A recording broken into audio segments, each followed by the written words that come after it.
Welcome to Cherish Ephesians 6:4 and our reading of the booklet by John Blanchard named Why the Cross?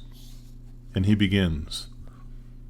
On the morning of 28 January 1970, two friends and I drove cautiously toward Checkpoint Charlie, the best-known crossing point in the Berlin Wall, part of the infamous Iron Curtain that divided communist Eastern Europe from the Free West after the end of World War II. An armed guard examined our personal papers, then asked for the documents relating to the car. I suddenly realized that we might now be in trouble.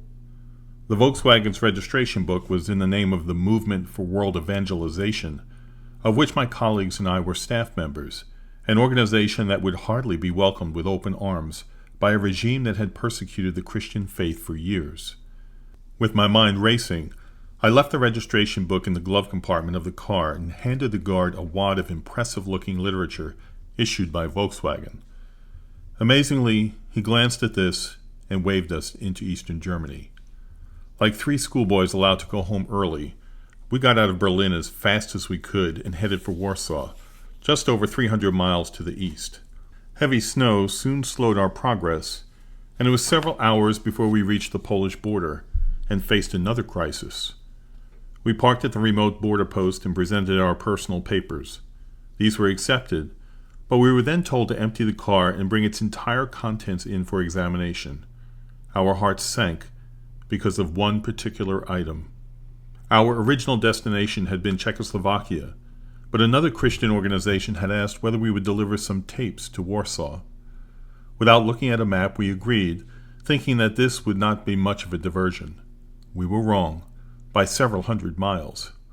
Our second mistake was to think in terms of a few small cassettes, which we would easily have hidden away. Instead, we were given a large box of 50 reel-to-reel tapes. With no way to hide them, we had simply left the open box on the back seat. This now joined the car's other contents on the counter. "What are these?" we were asked. Choosing our words carefully, we replied, "A gift from the church in England to the church in Poland." "This is too much," the guard replied, before disappearing into another room. Moments later he returned and in perfect English ordered, "Get this out of here before the boss gets back." Moments later our precious cargo was safely in Poland. Arriving in Warsaw, we checked into a nondescript hotel which was so cold that we kept our thermal underwear on all night. On the following morning our first task was to get the tapes to their intended destination, so we began scouring the streets trying to find Warsaw's United Evangelical Church.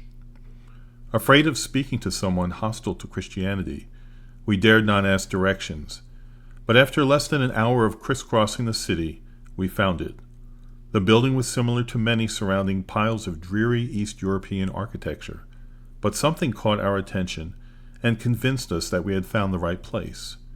It was a symbol made up of two simple lines, one vertical and the other lying horizontally across it, about 2/3 of the way up. For centuries, symbols have been used as a means of identification, often in an immediate, compact, and powerful way.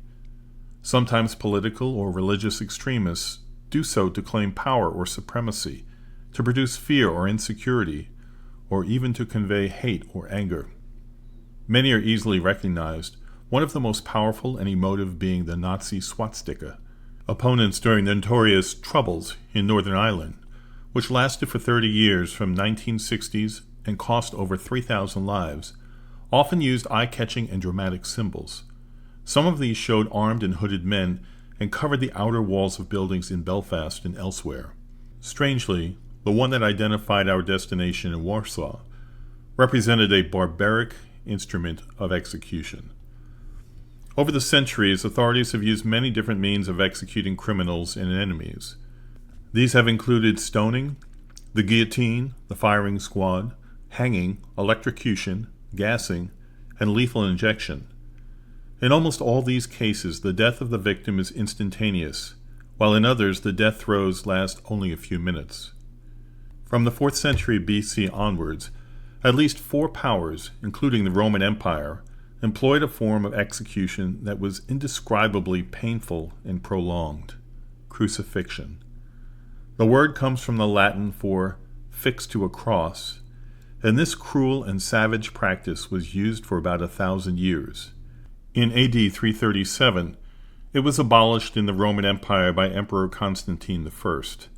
Yet for nearly 2,000 years, a cross has been universally recognized symbol of Christianity, whose founder, Jesus Christ, was crucified on the outskirts of Jerusalem. The British author Malcolm Muggeridge called it the most famous death in history. But what is not immediately obvious is why the cross should be the Christian Church's symbol of choice. It might be difficult to think of the one that would represent Jesus' moral example or the miracles attributed to him, but at first glance it seems grotesque to highlight his death in this way. The symbol of the cross has now been sanitized in such a way that it seems to have lost its macabre associations. It is on millions of books, buildings, and bodies. It decorates the clothing of countless people during their lives, and is often etched on the gravestones when they die. There are people for whom the symbol of the cross has a deeply personal and infinitely precious significance, but for others, it is a little more than a charm or a good luck mascot. It is strange that it has such a widespread appeal to millions who have little or no interest in the event that triggered the trend. Are any other instruments of death universally popular in these ways? To understand the significance of the cross as a symbol, we need to take a close look at the original event.